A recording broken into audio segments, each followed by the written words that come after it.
बरपाड़ block अंतर्गत बलराम प्रसाद दिव्य जीवन संघ आनुकूल्य रघुकुल तिलक मर्यादा पुरुषोत्तम श्रीरामचंद्रंकर 11तम वार्षिक श्रीरामचरित मानस मासावधि पारायण आशून्य मास शुक्लपक्ष चतुर्दशी ठारू आरंभ हुई कार्तिक मास शुक्लपक्ष चतुर्दशी तिथि रे अहोरात्र नाम संकीर्तन एवं 15 तारीख शुक्रवार दिन रास पूर्णिमा रे पूर्ण आहुति एवं उद्यापन दिवस पालित हो जाइछि।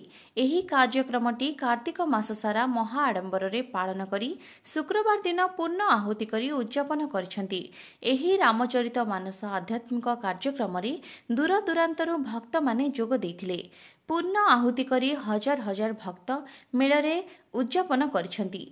एही कार्यक्रम रे नालकोर मानव संबल महाप्रबंधक सुमित कुमार नायक जोग देई प्रभु कृपा लाभ करथिले।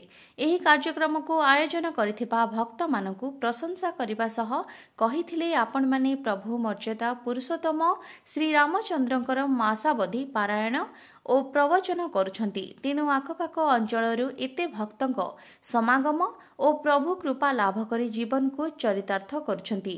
आमे तो सबुबेले कार्य व्यस्तरे प्रभु को भूली जाउछंती, किंतु ए भव सागररू पार हेबा पई हेले प्रभु श्री रामचंद्रंकर भजन कीर्तन सदा सर्वदा करिबा निहाती आवश्यक बोली कहिथिले।